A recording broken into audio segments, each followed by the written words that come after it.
For advertisement, call 8125893028. Our Gmail maxtvtelugu@gmail.com. Hi hello నమస్తే welcome to Max TV. నేను మీ షావ్స్. ప్రెసెంట్ మనతో పాటు ఉన్నారు ayurvedic specialist and family coach doctor Anu Chaudhary garu. మరి మేడంతో మాట్లాడి మరికొన్ని ఇంట్రెస్టింగ్ విషయాలు ఈ రోజు వీడియోలో తెలుసుకుందాం. నమస్తే మేడం. నమస్తే శ్రావ్య. ఎలా ఉన్నారు? ఫైన్ రా, నువ్వు బాగున్నావా? బాగున్నాను మేడం. మేడం, చాలా మంది అసలు హెచ్ఐవికి క్యూర్ లేదంటే లేదు అంటున్నారు. అసలు హెచ్ఐవి ఎలా వస్తుంది మేడం? హెచ్ఐవి అంటే human immuno deficiency virus. So ఎలా వస్తుంది అంటే అన్ప్రొటెక్టెడ్ ఇంటర్ కోర్సెస్ వల్ల విచ్చలవిడి జీవితం గడిపే వ్యక్తులకి ఇది ఎక్కువగా వస్తుంది. అండ్ సెకండ్ వన్ వచ్చేసి బ్లడ్ ట్రాన్స్ఫర్మేషన్ అంటే రక్త మార్పిడి. బ్లడ్ అనేది ట్రాన్స్ఫర్ ఒకళ్ళకొకళ్ళు లైక్ ఏదన్నా ఇష్యూస్ జరిగినప్పుడు, యాక్సిడెంట్లు అలాంటివి అయినప్పుడు సో బ్లడ్ డొనేట్ చేస్తూ ఉంటారు. సో అటువంటి టైంలో వీళ్ళు కొంచెం చెకప్స్ అనేవి చేయించుకుంటూ ఉండాలి. అండ్ థర్డ్ వన్ వచ్చేసి నీడిల్స్. ఇప్పుడు నీడిల్స్ ఎవరు కూడా పాత వాడట్లేదు, అందరూ ఫ్రెష్ నీడిల్సే యూజ్ చేస్తున్నారు. దీనికి భయపడాల్సిన పని లేదు. అండ్ ఇంకొకటి వచ్చేసి టాటూస్ అనేది ఇప్పుడు ఫ్యాషన్ అయిపోయింది. సో ఈ టాటూ వేసే నీడిలు కొత్తదా కాదా అని చెప్పి అడిగే అంత టైము ఆలోచన పీపుల్స్కి రావట్లేదు. అండ్ వేసే పర్సన్ కూడా వాళ్ళ బిజినెస్ వాళ్ళు ఆలోచిస్తున్నారు కొంతమంది. సో అలాంటప్పుడు కొంచెం టాటూ వేయించుకునేటప్పుడు నీడిల్స్ అనేవి ప్రాపర్గా చెక్ చేసుకొని కొత్త నీడిలా కాదా అని చెప్పి తెలుసుకొని అప్పుడు టాటూకి వెళ్తే మీ ఆరోగ్యం చక్కగా ఉంటుంది ప్రజలది. సో అండ్ ఇంకొకటి వచ్చేసి పిల్లలకి చూసుకుంటే బ్రెస్ట్ మిల్క్, తల్లికి గనుక హెచ్ఐవి ఉంటే సో అదే మిల్క్ బేబీ తీసుకుంటే ఈ విధంగా హెచ్ఐవి వచ్చే ఛాన్స్ ఉంది. అండ్ ఇంకొకటి వచ్చేసి చిన్న పిల్లలకి లాలాజలం ద్వారా రాదు అంటారు, బట్ చిన్న పిల్లలకి లాలాజలం ద్వారా వస్తుంది. లాలాజలం అంటే ఏంటి అంటే ఫర్ ఎగ్జాంపుల్ ఒక హెచ్ఐవి పేషెంట్ ఒక ఫ్రూట్ కానీ ఏదైనా కూడా రైస్ కానీ నోట్లో నమిలేసి చక్కగా మెత్తగా నమిలి అదే ఫుడ్ని తీసి వాళ్ళ వేళ్లతో మళ్ళీ వీళ్ళ నోట్లో పెడతారు.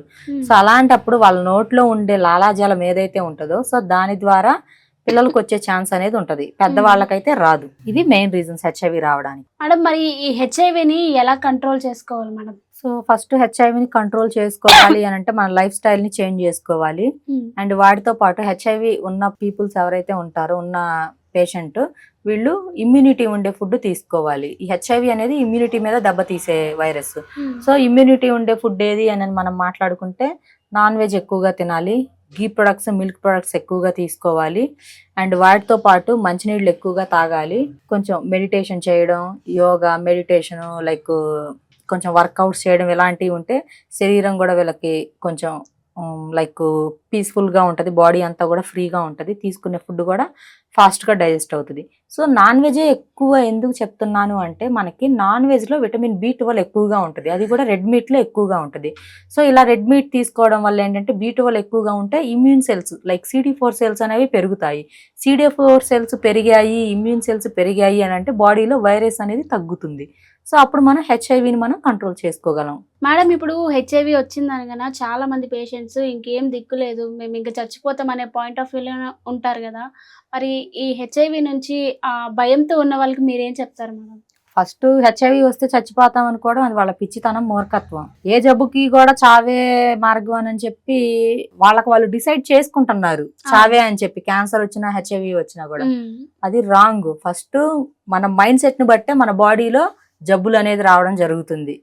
సో ఏమవుతుంది అని అంటే ఎప్పుడైతే మనం భయపడుతూ ఉంటామో సో మనం భయపడ్డ టైంలో మనకు బాడీలో జరిగే ఏదైతే ఉంటుందో సిస్టమ్, ఆ సిస్టమ్ అంతా కూడా లైక్ ఒక క్రమ పద్ధతిలో జరిగేదంతా కూడా మొత్తం కూడా డిఫరెంట్ గా అయిపోతుంది, వేరువేరుగా జరిగిపోతుంది. అండ్ వాటితో పాటు మన బాడీలో హార్మోన్స్ అన్ని కూడా ఇంబ్యాలెన్స్ అయిపోతాయి. మనకి ఇంకా స్ట్రెస్ హార్మోన్స్ రిలీజ్ అవుతూ ఉంటాయి. ఇంకా నేను చచ్చిపోతా, ఈ జబ్బు వచ్చిన వాళ్ళు ఇలా చనిపోయారు, సో దీనికి ఇది లేదు అని. సో భయంతో చచ్చిపోతున్నారు. ఫస్ట్ జబ్బుతో కాదు కొంతమంది చనిపోయేది.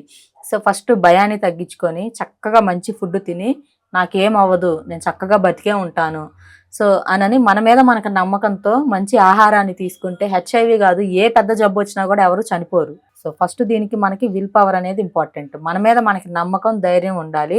అండ్ ఇది వచ్చిన వాళ్ళని చిన్న చూపు చూస్తారు చాలా మంది. సో అలా ఎవరు చూడకండి. ఇదేంటంటే ఏ విధంగా వచ్చిందో తెలియదు, బట్ వచ్చిన తర్వాత వీళ్ళు మనుషులే, వీళ్ళకి రెస్పెక్ట్ ఇవ్వండి. వీళ్ళ నెలల నుంచి బయటికి పంపించడాలు, వీళ్ళ ప్లేట్లు వేరుగా పెట్టడాలు, పిల్లల దగ్గరకు రానివ్వకపోవడం, సో ఒక్కొక్కళ్ళు ఒక్కో రకంగా చేస్తున్నారు. అదంతా తప్పండి. వీళ్ళని ఇంట్లో మనుషుల్లా చూడండి. వీళ్ళతో ఎటువంటి సెక్షువల్ కాంటాక్ట్ లేకుండా అండ్ బ్లడ్ ట్రాన్స్ఫర్మేషన్ లేకుండా ఉంటే చాలు. ఇది నార్మల్ గా దోమ కుట్టినా షేగండ్ తీసుకున్నా ఒకే ప్లేట్ లో ఫుడ్ తిన్నా ఏమీ ఈ హెచ్ఐవి రాదు. సో వీళ్ళని నార్మల్ గా మనుషుల్లాగా చూడండి. అండ్ దాంతో పాటు ఫస్ట్ వీళ్ళ మీద వీళ్ళకి నమ్మకం ధైర్యం ఉంటే హెచ్ఐవి ఉన్న వీళ్ళకి ఏం అవ్వదు మంచి తిండి తింటే. సో అంతవరకు నేను చెప్పగలను. అండ్ దీనికి కొంత మెడిసిన్ అనేది ఉంది, అది వేసుకుంటే వీళ్ళకి చావు అనేది రాకుండా హ్యాపీగా వీళ్ళు ఉండగలరు. చాలా చక్కగా చెప్పారు మేడం హెచ్ఐవి గురించి. Thank you so much.